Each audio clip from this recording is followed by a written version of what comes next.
Do I say Bremer or Brimmer? Bremer. Brimmer. Okay. Wow. 47 years. All right, Commissioner, we are ready whenever. I'll count you Okay. in. All right. 5, 4, 3, 2. Hello, everybody. I'm Commissioner Larry Johnson. I want to welcome you to our Touchpoint Series, and we're talking about getting back to normal with the restaurant industry. We have a star, a person, a leader in the industry who we're going to hear from shortly, who's going to help us. So please, you all, send it out. Do it. Let people know that this is a very important show about restaurants and how to get help, what you can do to succeed, because we have someone that can really help us who cares about this industry so much. So let us get started. This is Karen Bremer. Has over 47 years of hospitality in the industry, currently leads the Georgia Restaurant Association, GRA for short, which serves as a unified voice for over 18,900 eating and drinking place locations that employ more than 500,000 people and generates total sales of over $24 billion with a B. And so, that's a lot of people who are eating, a lot of people who are working. And so we have an expert tonight who's going to help her. She's a former owner of Deli's and City Grill restaurants, was a top executive for Pheasants Restaurant Group, a founding member of GRE. She's a founding member. So she saw it come from Similac to whole milk to now eating steaks person. Yes. So she's doing it from Atlanta. She's on the board of Atlanta Convention and Visitors Bureau, the Industry Advisors Board, the Georgia State Cecil B. Day School of Hospitality. I mean, in 2009, she received a Lifetime Achievement Award, Grace, Georgia Restaurant Association Crystal of Excellence Award for her outstanding contributions to the Georgia restaurant industry. She was named Georgia Trends Magazine 100 Most Influential Georgians of the Year. When was that? I said, okay, that's not 2021, was it? From 2018 or 2017 through 2021. Wow. Okay. The Nation's Restaurant News named Karen one of the industry's most influential solutions providers. So we got somebody who's a nationwide influencer around restaurants. And so please, you all, call somebody, tweet, Instagram, Facebook, get them involved in this show tonight, because the goal is we want to rescue some people and make sure that they understand that they're not alone and they have help. And so please, you all, join me as I welcome Ms. Bremer. I'm calling her Karen for short, who I met, I don't know, a couple of months ago. And we talked, and I said, this lady has to be on this show because she has something to offer. So please, Karen, tell us about what is the Georgia Restaurant Association and what do they do on behalf of restaurants? Sure, Commissioner Johnson, and thank you and your staff for inviting me here this evening. I'm delighted to be having this conversation with you, and I echo what you've been saying. This is an important show for an important industry. The restaurant industry is actually the second largest private sector employer in the state of Georgia. We are second only to agriculture. And so in my work, I deal a lot with the agriculture people because they grow the food, and then Right. the restaurants cook it and sell it and employ people to take care of it. So our organization, we advocate. We are the advocates for the industry. My primary responsibility is to make sure that elected officials like yourself understand the restaurant industry, what it brings to our communities, because a community is not a community unless it has its restaurants. I mean, I always say restaurants are the soul of the community, because that's where people gather for their special times in their life and for goodness. I mean, we may not look forward to going to our accountant. Sorry if there's any accountants out there, or the dentist. Sorry if there's any dentists out there. But we always look forward to going to a restaurant, to breaking bread with our family, with our colleagues from work, and part of this COVID-19 has really affected a lot of that for people. We're also responsible for a lot of education in the state. We actually have a high school program, a 2-year program called Pro Start, where we prepare young people for the possibilities and potential of careers in our industry, because it's not just being a server or being a cook. There are so many different positions in our industry, everything from real estate selection to purchasing to human resources and so forth and so on. And then part of our mission is to create awareness about the restaurant.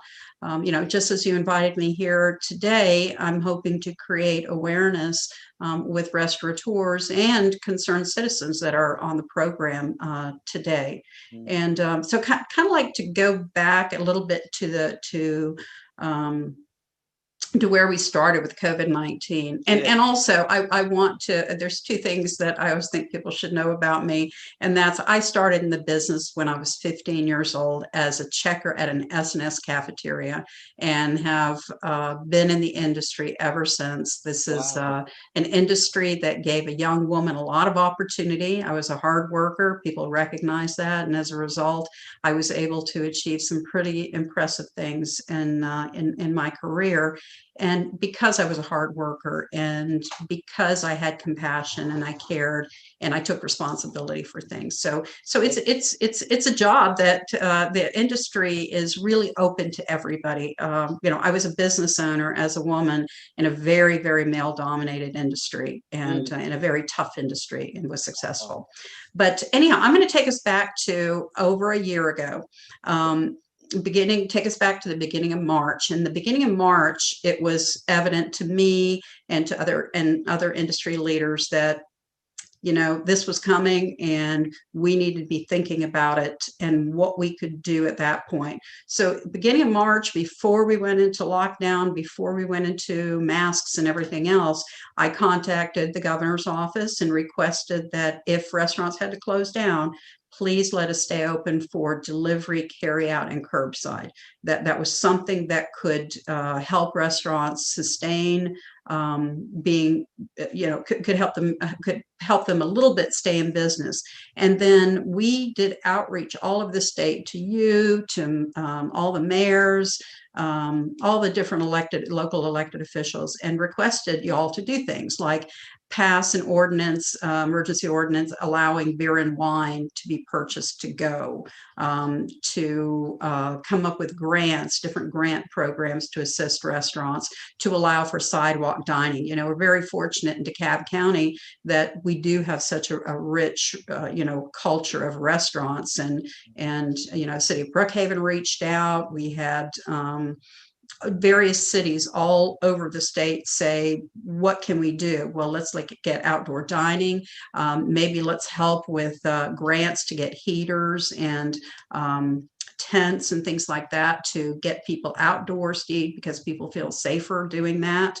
And then we've championed the industry ever since then, making sure that restaurants had a place to go to get information that was specific to the industry, how to take care of the health and the safety of their employees and their customers, and then how to get help to sustain their business. And those really have been the main thing that we have worked on. And so speaking of sustaining businesses, I keep hearing this figure, $28.6 billion or million is about the money that's coming out of the 1.9 trillion for restaurants for grants. Can you talk about funding for restaurants? Is there loans or is there grants? Sure. Give us an idea so restaurateurs can know, where can I go and get the help I need? Sure. And I would, if you can make sure that you post our URL, that garestaurants.org. There is a section, a tab called COVID-19, and it's going to have all the information that I'm talking about today. We're going to put the recording. And Yeah. And I think first and foremost, the one program that not everybody knows about is EIDL, and that's the Emergency Assistant Loan Program. And that's through the SBA. It's EIDL. And there is a grant that you can apply for in a small business. And you do not have to pay it back. It's $1,000 for employees up to 10. I believe it still has money. Then there's also a low interest loan program that they actually just expanded it to $500,000. Now, that is a loan that has to be repaid, but the interest is 2.5%. It's a 30-year note. It can be, there's no prepayment penalty for it. And it's cash just put right into your business account. So that's EIDL. Then yeah, it's great. A lot of people have utilized that. And then as other aid programs have come about, some people have used the other financing that they've gotten to already pay that one off. Then there is a program called the Employee Tax Retention Credit. And it's a pretty simple process. It's one form from the Internal Revenue Service. I would highly recommend that people talk to their payroll company, though, or maybe their accountant, just to give them some pointers on filling that out, because there's information that you have to know about your payroll. And you can actually go back to 2020 and get the payroll taxes that you've already submitted for your workers and for yourself if you're on a salary up to a certain point. And then it has been extended into 2021. And so basically the government's going to give you back the payroll taxes, and you can use them to pay more payroll, to pay your expenses, your rent, your utilities, the materials that you need for your personnel protection equipment, for having to redesign your restaurant to accommodate people. And then you've probably heard the term PPP, and PPP is a forgivable loan. It is a loan, but you can get it forgiven as long as you're using it to pay those payroll expenses and the necessary expenses to run your business, rent, utilities, et cetera, et cetera. And there's phase one of that, and there's phase two. And if you haven't applied for phase one, you can apply for that. And then you can actually apply for phase two even before your phase one has been forgiven. And if it's under 150,000, your grant, there's really no documentation required for that. And again, the form for that one is maybe a little more complicated.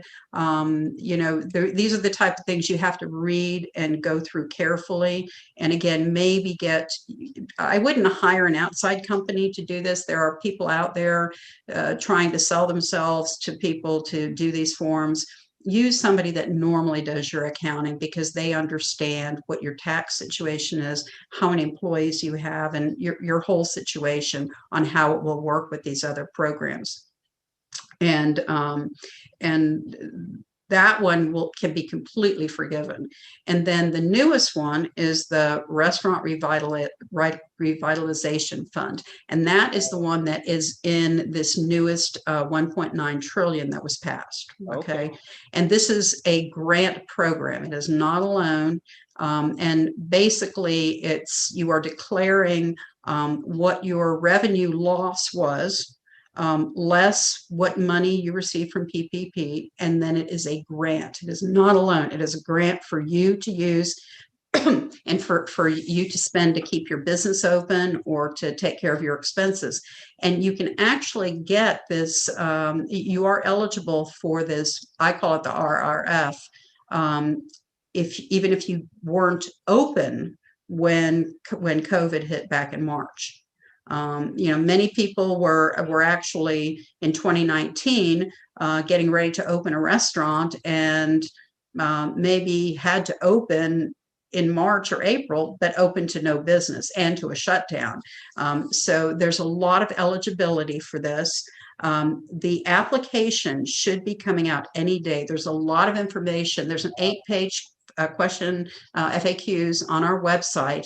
And interestingly enough, this grant program, the first priority will go to women, veterans, and economically disadvantaged groups of people, such as African Americans, Asian Americans, Hispanics, and a number of other minorities that sometimes are passed over in some of these programs. And it's going up any day now, the application. We actually have a sample application, so you can take a look at what is the information that's needed for it, what's the more of the criteria. And this was announced, well, I had a meeting with SBA today, and I did a webinar last week on this subject, and nothing has changed since then in terms of clarification, but they hope to have that application any day. And this has a finite amount of money in it, at least right now. Senator Schumer, the Senate Majority Leader, has indicated that he expects this to be a down payment, and he expects to be able to fund this with more money. But it's important to be one of the first people applying for this, again, because there's a limitation to the money, at least currently. And they'll fund it. We believe that the money, if the application goes up this week, it looks like it's probably going to be sometime in May that the funds will be received by the recipients. And again, this program can work perfectly with the other three programs in terms of securing funding to help your business stay afloat right now. Wow, thank you for that. I think that's important that people understand. My last question before we open it up: how are you helping the businesses cope during COVID-19? I mean, do you have any seminars and workshops? You know, how are you all making the transition? Yeah, well, initially, I think I was doing 2 statewide updates a week, and we now have that every other Friday, 9:30 in the morning. Anybody can register at our website for the updates. We also have an e-newsletter that goes out every Sunday afternoon.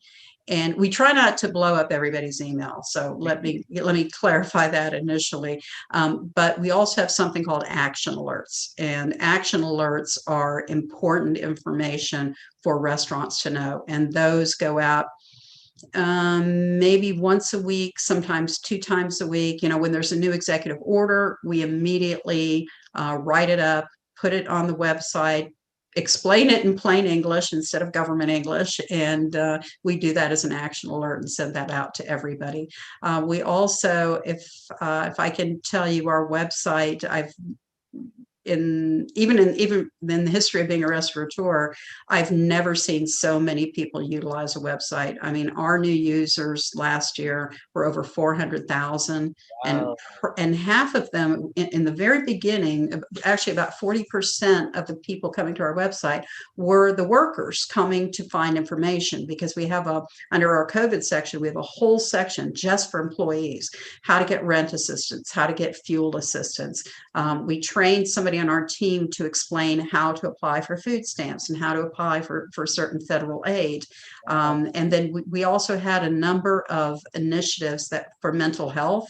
You know, I think case manager. Y'all became case managers and all of that. So now you know the whole social network. Yes. Good. And it's good to know.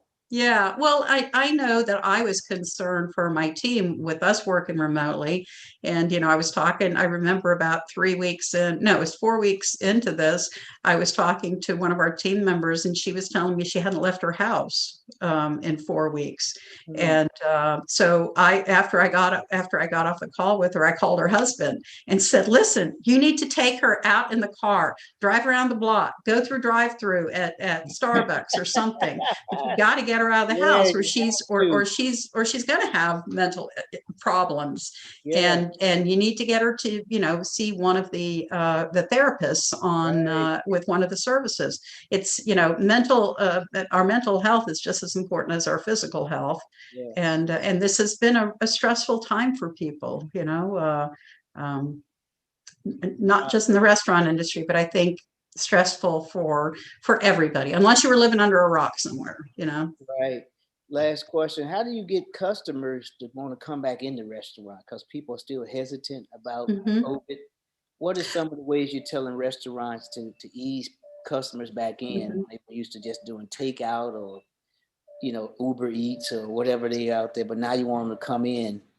So what do you tell people, restaurants? Well, as I've been instructing restaurants since the very beginning, and let me preface this with, the restaurant industry is the original wash your hands and sanitize everything.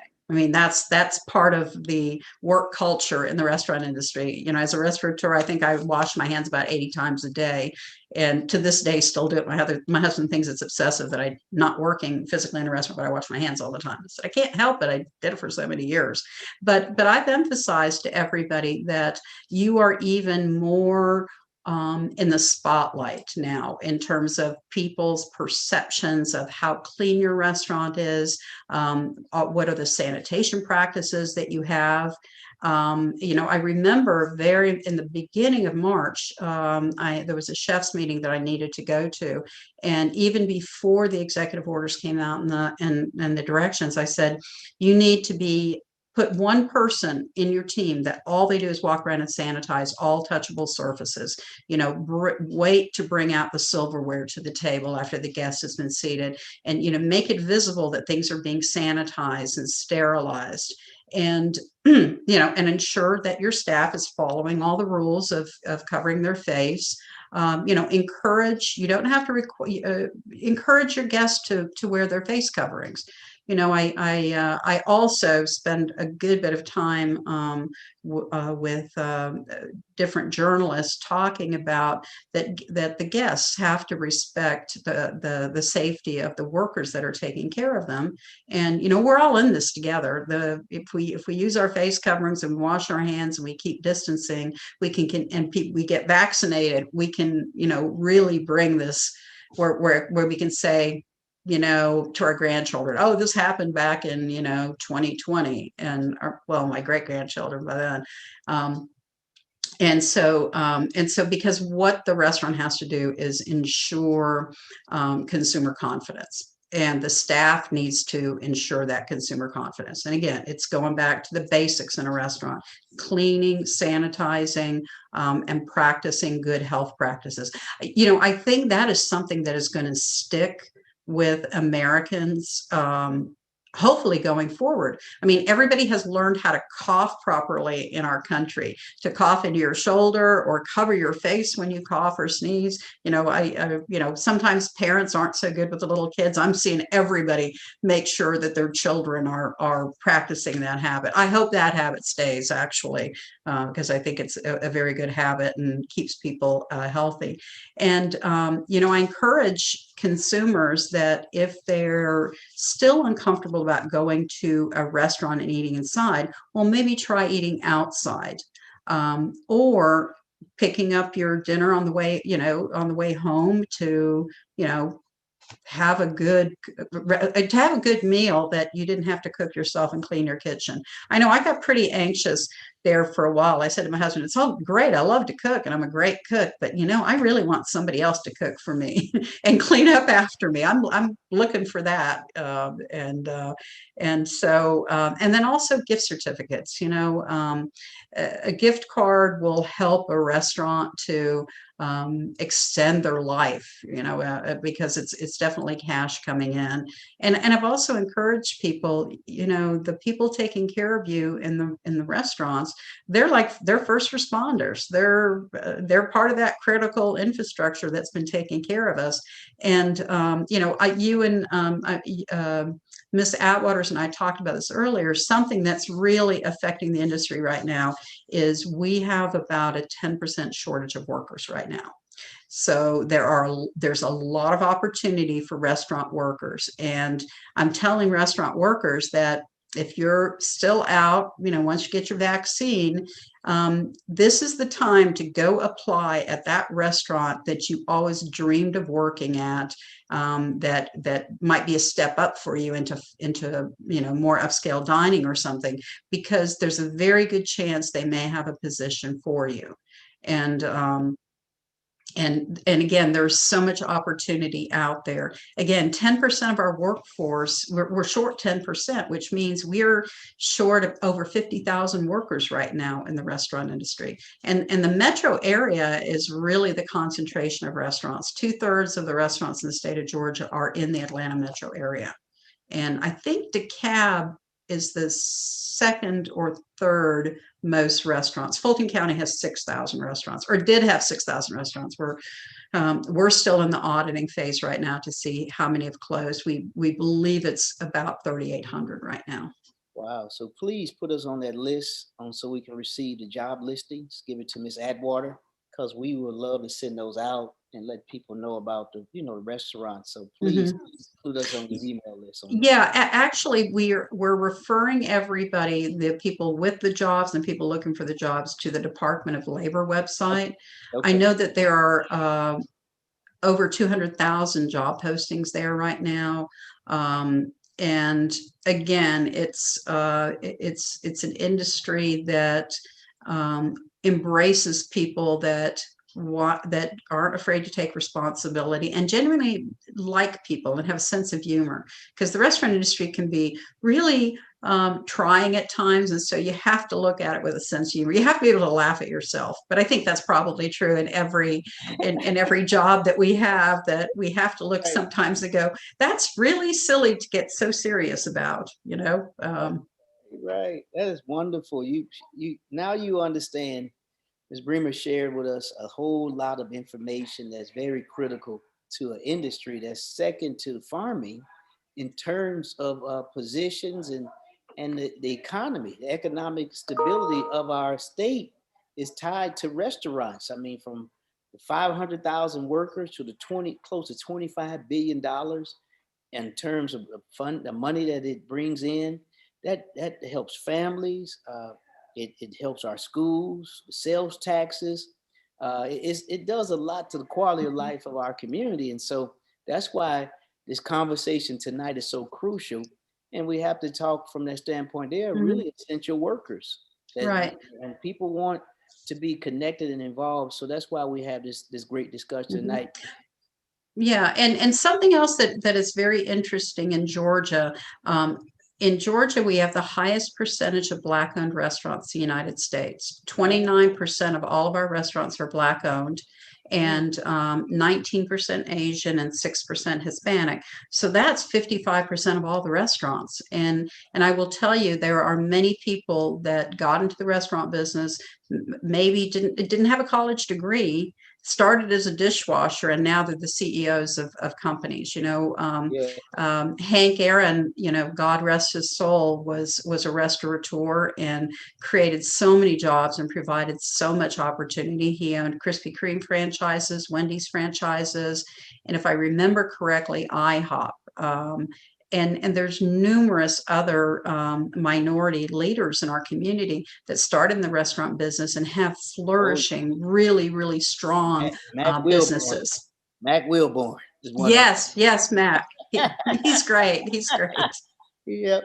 So Brandon, Mr. Fields, or Ms. Atwater, is there any questions we have out there? I want to leave some room for some questions. Let me know. We covered a lot today. All right, Commissioner, I have one for you. Okay. What is the requirement in order to be a part of the GA Restaurant Association? It is a membership-based organization. However, we have waived the dues currently. If you'll send me an email with a request to become a member, send it to Karen, Karen, at GARESTAURANTS Just say, Karen, I heard you on the commissioner's program, and I'd like a membership. And I'm happy to Oh, send you information, get you signed up, because you need to be getting our e-news and you need to be getting those action alerts. It will help you in so many ways. But our website is open. We don't have it locked down right now. We have everything open as a service to the community so that everybody can get the information that they need to help their workers and to keep their restaurant safe right now. excellent. Wow. Any more questions, Mr. Fields? No, sir. All right. Before I close out, I want to remind people April 17th, we have our next cleanup. We'll be at the Walmart on Gresham Road, 2427 Gresham Road. Please, please, please come on out, 9:30. We only hold you for about 2 hours. You get to connect with neighbors. We get to clean up a corridor and have some fun. And then, of course, the next week will be on Candler Road. Then after that, Wesley Chapel. And then we're going back to Moreland Avenue, because we're going to make sure that District 3 continues to be a catalyst and a convener to bring us together around a litter control effort to make a difference in our community. So also, we partner with Mikura, and now we're at South DeKalb Mall from 8:30 to 3:30. You can get a free COVID test or a free vaccine. You call the number and make an appointment. It's Monday through Friday. It's free. So please, you all, take advantage of these services that we're partnering with key people in our community, because we want you to be safe, we want you to be well, and we want our community and our environment to be strong. So we appreciate you all who have tuned in.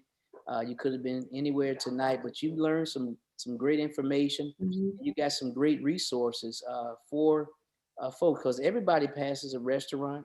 You've been, you know somebody who may be connected. So the information we shared tonight can be a lifeline to somebody that's in critical needs or just want basic information. And then you can become a free member. Right. So that's very important. So please continue to connect with us and be a part of what we're doing. Next week, we're going to have Rodney Bullard, the Vice President for Corporate Social Responsibility for Chick-fil-A. I know him well. He's Yeah. great. Oh, he's good people. I know him as well. And so he's going to be on. And we want to talk about entrepreneur opportunities on how to get a Chick-fil-A restaurant. You know, it's a great opportunity. My daughter started there when she was 14, worked her way up and was doing well. They taught a lot of good business ethics and business management. Then she went on to Waffle House and worked there. And it was just a great experience. And she was able to transform, just learning the industry as a team to get some Mhm. techniques to help you out. So we appreciate that. And now, just make it happen. Join us next week. We want you to be a part, because it's all about connecting. And so, Karen, can you give us some just an inspirational word to the folks in the restaurant industry to close us out? Sure. And I want to thank you and your team for putting this together and for giving me the opportunity. Anybody that reaches out for help, please give them my email address. I'm more than happy to help them. I 24/7 we do that. But I guess what I'd like restaurateurs to remember is that that restaurateurs are optimists. We open a business, we prepare food, we hire people, and we hope, and we're usually successful at having people come in to enjoy the fruits of our labors of what we do. And restaurants are such an important part of our neighborhoods, of our communities, of our culture, of our workforce development for our young people, and an opportunity for people to create their own businesses. So don't lose sight of that. You have days that are tough, but I used to say, when I close at the end of the night, the next day I can start over and try again and try not to make the same mistakes. So we're here for you. I'm here for you. All the team at the Georgia Restaurant Association, we want to help you. So feel free to reach out to us. And again, Commissioner, I want to thank you so much for this opportunity. Thank you. And thank you to our staff, Mr. Fields and Ms. Atwater, for coordinating and pulling this together. This is our Touch Point 33. Be with us next week. We look forward. So be safe, wear your mask, social distance, and we're going to get through this together. So stay strong, everybody, and wash your hands. Wash your hands. Do it. It's A, B, C, D, the letters. And Yes, yes. So thank you all, and we appreciate your time. Bye-bye. Bye.